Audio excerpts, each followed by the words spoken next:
And we're doing it live.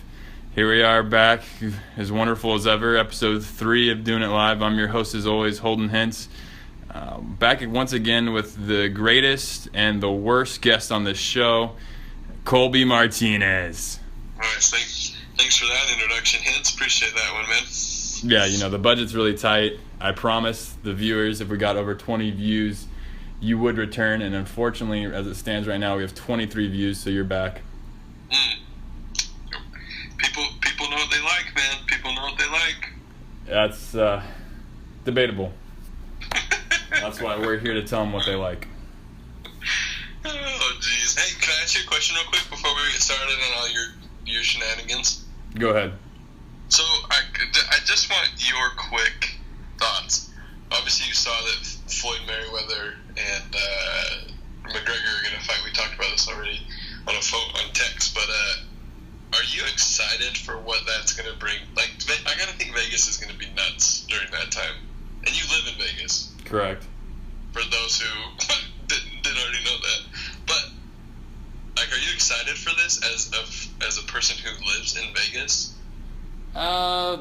I guess. I mean, I really, it's just, A, it's going to be traffic, and right. B, it's going to bring, I'm probably working that night, so it's going to bring hectic to the nightlife. Right. I'm not really in the city very much, and this is just wasting precious record time, by the way. This terrible questions you could have asked off air. But, no, I'm not that excited. I'm sorry. All right, cool. We'll just say no. Okay, go ahead. Start with your stuff. Sorry, man. Sorry for wasting your precious time. Yeah. No, you're good. You're good. All right. So now that we're already 2 minutes in, let's cut right to the chase. NBA Finals recap. That's kind of what I wanted to hit on. I didn't watch all the games just because I was so uninterested by the steamroll of the Warriors. First and foremost, what was your initial reaction? Did you expect this? Did you want this to happen? What were you thinking about the finals?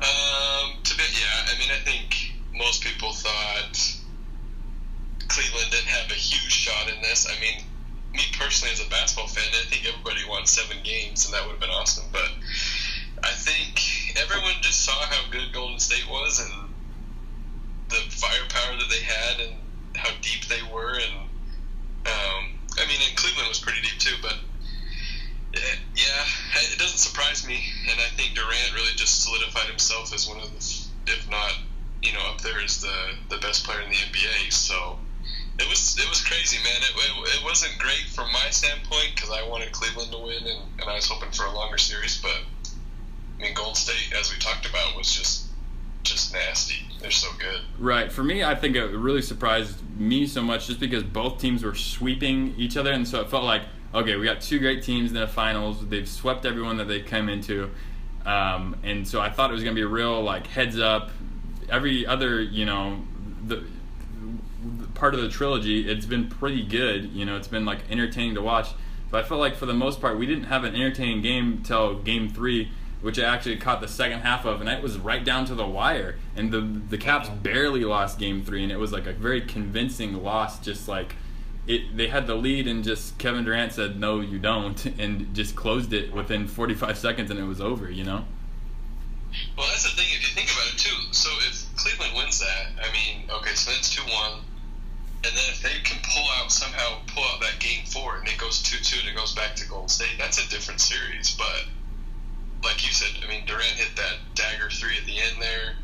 Now they're up 3-0. Cleveland wins the next one, but it's just, you weren't going to win 3-1 down, 3-1 in Oakland. That just wasn't going to happen. So that Game 3, when they lost that, I thought that was just a huge punch to the gut.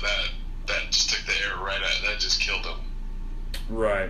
All right, let's jump right into my my much-wanted debate. Draymond Green versus Kevin Love, and the reason I want this so bad is because I love that Draymond is the villain of the NBA. He's a power forward, but he stands at 6'7". He's not like a giant guy. That's the same height as DeMar DeRozan, who plays shot guard. And so for me, I feel like Kevin Love is just your dominant 6'10" power forward who can, versatile, play center. You would never really want Draymond to play center. It would just be a really small on the court. Obviously, he can play it, but it's not ideal. But first, you think Draymond Green is better. You can have 10 seconds to explain yourself. All right, so here's the thing. I think skills-wise, Kevin Love is better, but I think Draymond brings so much to the table that you could argue he's almost just as valuable as Kevin Love. I mean, defensively, he's a shutdown defender. He rebounds. He can hit the three sometimes. He's not a great shooter. Physical, good passer, and he takes away kind of the heat off guys as far as like media goes because he's not afraid to be the villain. So I think he adds a lot to teams. But I'm not saying I don't like Kevin Love. I mean, I think he's a great player. I don't have I don't have like the love for him that you do. But I think he's a good player. That's fair. Way over 10 seconds, but that's fair. My thing is, when I get a power forward down there, I want him to be as helpful as the center. And when Caleb started in the NBA, his rookie year, he was the center for Minnesota. He was that guy down there in the trenches, getting all the rebounds. And he threw up a 20 rebound game in the playoffs. I think in one of the finals games, maybe.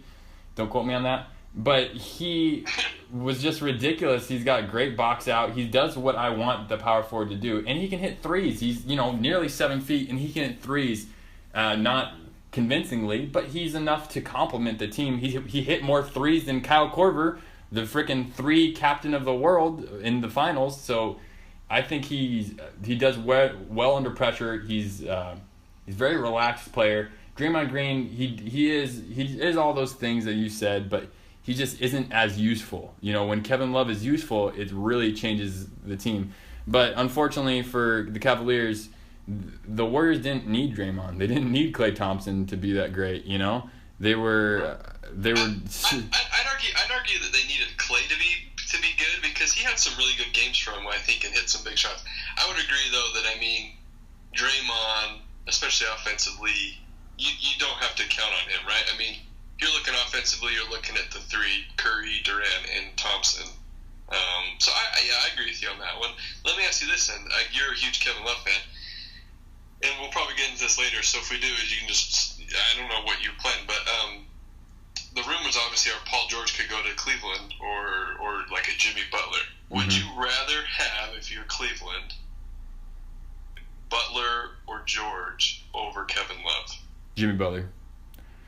So you'd rather have LeBron, Kyrie, and Butler over LeBron, Kyrie, and Love?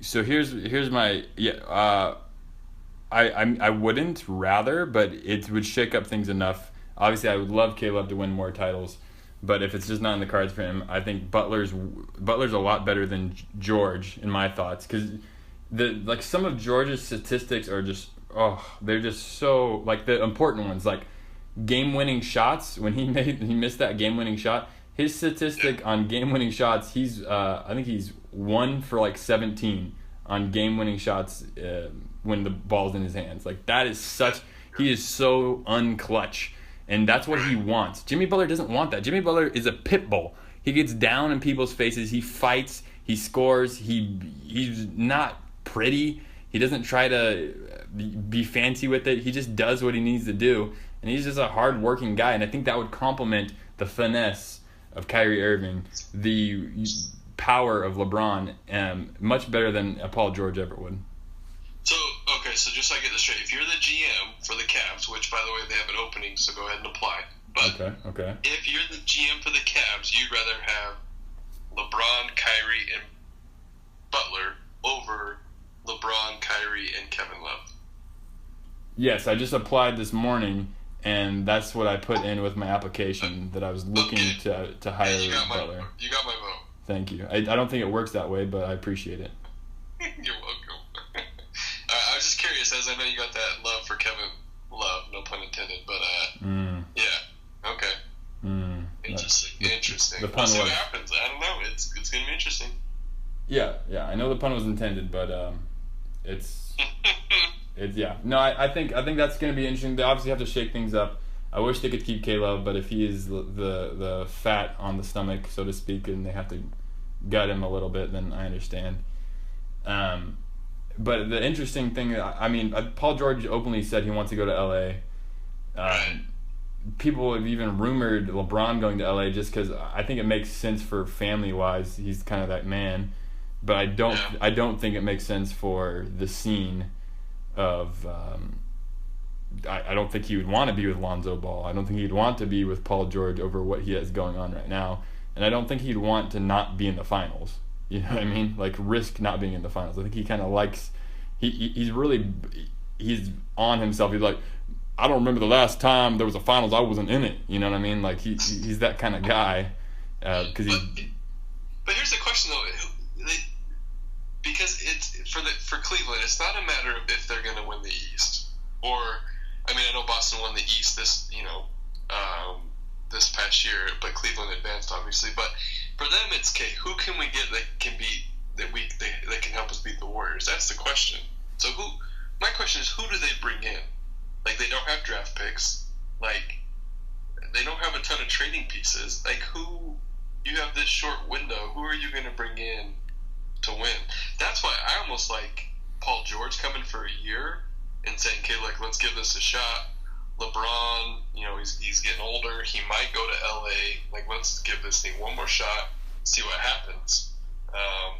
Because I think he leaves. Like, I think he leaves Cleveland eventually and goes somewhere else. My opinion, but I don't know. I think Paul George makes sense. A little rental, and then he goes to LA and does his thing, but gives you a shot to win one more time. So I don't know. Interesting. Yeah, I think he's too much of a ball hog personally. He's that Pacers go-to guy, and I don't think he can handle being the third option. You know what I mean? Yeah, that's true. I mean, because Kyrie's gonna get his shots in, and he needs to. So yeah, that's a good point. Yeah, and Jimmy Butler is used to not having the ball. Rondo held the ball, and Dwayne Wade got it more than he did, and he still scored more than Wade. Yeah, that's true. So, but I like Butler. I like Butler, like you said. He's a bulldog. The words I used were pitbull, but sure, it works. It works. Thanks, man. Appreciate it. Yeah, man. Keeping you humble. Same type of animal. Just move on. Okay. I'll transition. So fair enough. Those are pretty much the biggest off-season things. Obviously, the big trade also at number one. Trading a number one pick hasn't happened since like 1992. It's been ages since a number one pick has been traded. And the Sixers and the Celtics do it. It just reminds me really much of the NFL draft this year, where the number 2 and the number 3 picks swapped between the Bears and the 49ers. And Danny Ainge and the whole group of the Celtics basically said, wow, we still get the player we wanted and more draft picks. Which is kind of how I felt about the 49ers and the Bears. Like, I don't think the Niners were going to draft Mitch Trubisky. I think the Bears just were scared. And I feel like the Sixers the same way. They're just scared. But I don't think Markelle Fultz is that good to move up 2 spots just to have him. Like, I feel like all these players up here in this 1 through 5 are all really talented players. Fox, Ball, Fultz, Jackson. Those guys are all really talented players. Openly, I've never seen any of them play basketball in my life, so it's total speculation. But from at least highlights that I have seen, I don't feel like Fultz is going to be an instant impact to make the Sixers better than where they are right now. Yeah, I mean, that's the thing. I haven't really seen them either, and I think I'm with you. I think, if I'm Boston, I think I walked away with picks, and we still got a top 3 pick, and everything I've read or heard is that this draft is so deep, and really, guys 1 through maybe 10, you're good. And so, they could take Tatum from Duke. Like you said, they could take Jackson from Kansas. I mean, they have options, and they get more picks. Or do they package these and try and make a trade for a guy that comes in and, can be a franchise player, right?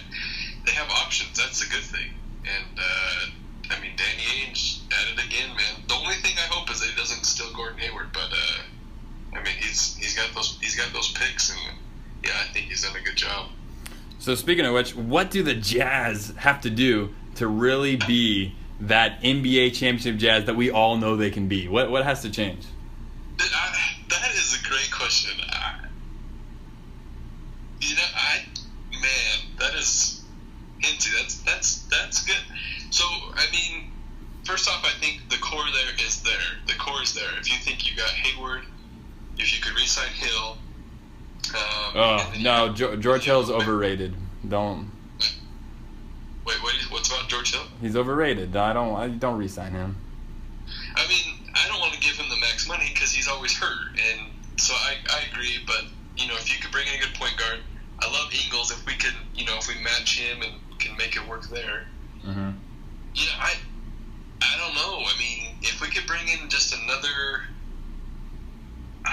solid wing guy, that would be awesome. I mean, here's the thing, and I'm a Utah fan, obviously, so this is like my dream. But if we could somehow bring in Paul George for a year, but see, the thing is like the Jazz aren't going to win the title. Like, they're not going to be Golden State. You know what I mean? Okay. If you, I know you watched that series, Golden State. But here's the thing: they got beat in the backcourt. They didn't get beat in the front court. Gobert and freaking Boris Diaw, they held their own. They did work up there. Like, Zaza Pachulia wasn't nothing, but the backcourt got swamped. Steph just put on a freaking show. The point guards and the shot guards of the Jazz were just weak. I think they really need to upgrade that position in order to really make a difference. Yeah, I mean, and Rodney Hood's got to be more consistent. I mean, he's like a hit. Do you not like Hood? Oh, Rodney Hood. He looks kind of like a sewer rat. He's very unenjoyable. Shots fired. I'm throwing shade on him. I get that, but he plays like a sewer rat too. So there you go. Wow, really? You're bringing that, and you're a Portland fan? Come on, man. Don't give me that crap. I'll give it to you. Our backcourt is much better. Thank you. Yeah, I mean, that's hard to argue against that. That's true. Yeah, I think Hood's got to be more consistent. I don't know. I don't know who we bring in. The thing is I love Quinn Snyder. I think he's a great coach, and obviously Lindsey's done a good job. I think it's in good hands, but here's the thing. For the Jazz, it all rests with Gordon Hayward, because if he leaves, we're at square one. Like, we're rebuilding again. But if he stays, then we have something working. Like, we can work with that. So it's gonna be interesting, man. If he leaves, Utah's gonna be depressed for a while. That's for sure. It's gonna be bad. I'm depressed for Utah. You'll probably find me in Vegas at some table, just gambling away my life. That's probably what'll happen. I'm very thankful you didn't say in the strip clubs. That was what I was hoping you wouldn't say. Strip clubs. No, man, not the strip clubs, but I'll definitely be in the casinos gambling my life away. No doubt about that. That's fair. At least you have the Yankees to look forward to, right? Oh, well, yeah, they're struggling right now, but they're playing better than what people expected. So I'm expecting them to make the playoffs and make a little mini run here. So we'll see. I'm hoping your M's do the same thing though. Dude, thank you for the Mariners support. You and your man love on Zunino. You love him. Best catcher in the MLB. Jeez, give me a break. He's good, but he's not the best.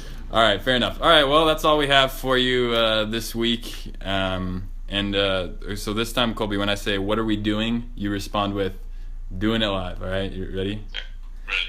And Colby Martinez, what are we doing?